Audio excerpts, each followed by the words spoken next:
Assalamualaikum warahmatullahi wabarakatuh.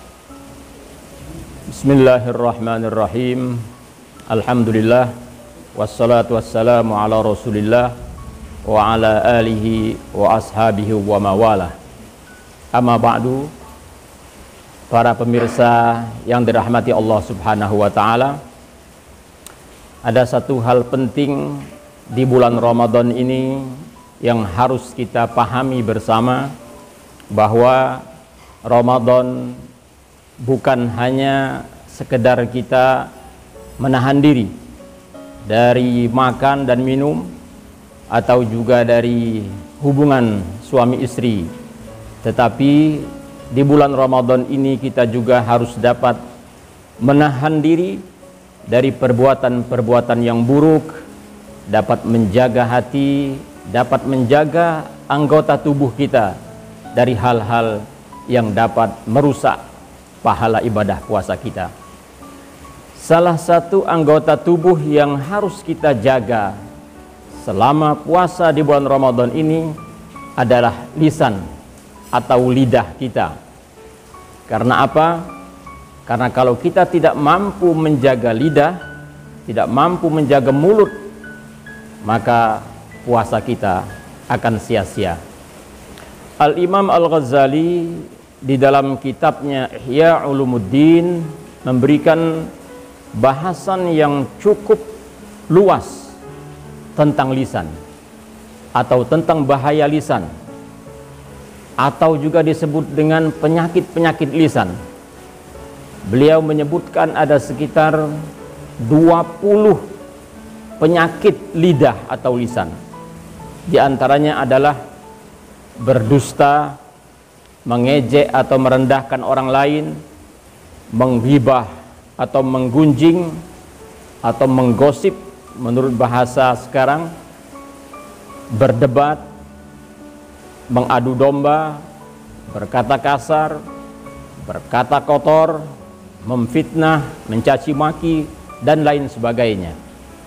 Ini menunjukkan bahwa perkara menjaga lisan adalah sesuatu yang sangat penting di dalam hidup kita, khususnya ketika kita menjalani ibadah puasa di bulan Ramadan. Para pemirsa yang dirahmati Allah subhanahu wa ta'ala, kita katakan sebagai perkara penting karena kalau kita tidak bisa menjaga lidah, maka ibadah-ibadah kita, ibadah puasa, ibadah sholat, termasuk juga ibadah haji, itu pahalanya akan sia-sia. Sebagaimana yang pernah terjadi di zaman Rasulullah, ada seorang wanita yang terkenal lahiriahnya salehah. Ia suka berpuasa sunnah, ia suka sedekah sunnah, ia juga rajin sholat sunnah. Namun bersamaan itu pula ia sering menghibah, lidahnya tajam, sehingga tetangga-tetangga yang ada di sekitarnya itu merasa terusik dan tidak nyaman dengan keberadaannya. Maka ketika hal ini dilaporkan kepada Rasul sallallahu alaihi wasallam, Rasul waktu itu mengatakan, kalau perempuan tersebut tidak berhenti dari menyakiti tetangganya, maka tempatnya nanti adalah di neraka. Nauzubillah min zalik. Begitu juga dengan ibadah haji. Kalau kita perhatikan, ketika Allah subhanahu wa ta'ala memerintahkan ibadah haji, maka Allah subhanahu wa ta'ala pun memerintahkan agar ibadah haji kita tidak sia-sia. Itu adalah menjaga mulut atau menjaga lidah. Coba kita perhatikan firman Allah dalam surat Al-Baqarah ayat 197. A'udzubillahi minasyaitonirrajim. Al-hajju ashhurum ma'lumat. Haji itu ditentukan pada bulan-bulan tertentu. Faman farada fihinnal hajja fala rafasa wala fusuqa wala jidala fil hajj.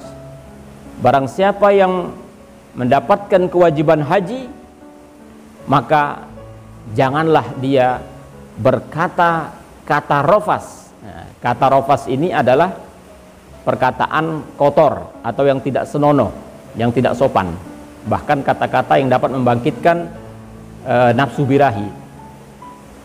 Wala fusuk, jangan berbuat kefasikan, dan pula jangan jidal, bertengkar atau juga berdebat.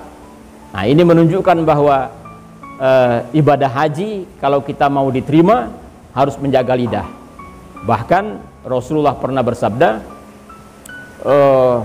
di antara tanda-tanda orang mendapatkan haji yang mabrur adalah orang yang dapat menjaga lidahnya.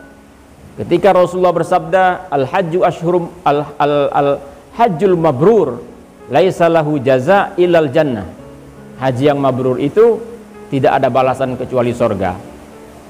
Maka ketika itu ditanyakan oleh sahabat, ma birrul hajj ya Rasulullah, apa tanda-tanda orang mendapatkan haji mabrur wahai Rasul?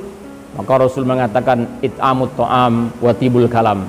Orang yang mendapatkan haji yang mabrur adalah orang yang suka mengajak makan dan mampu menjaga lidah atau perkataannya baik.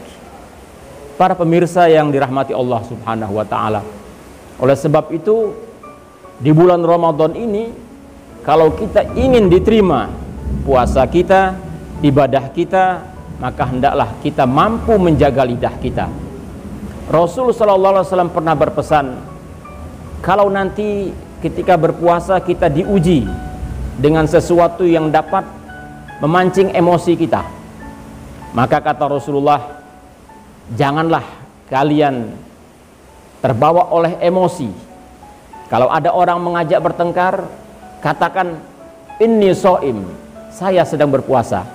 Jangan balas bertengkar, jangan balas mencaci, jangan balas juga memaki. Insya Allah ibadah puasa kita akan diterima.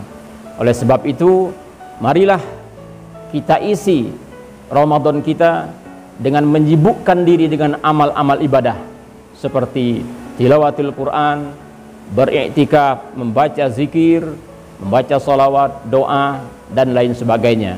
Mudah-mudahan lisan kita akan semakin terjaga dengan kesibukan-kesibukan ibadah, dan ibadah puasa kita diterima oleh Allah Subhanahu wa taala.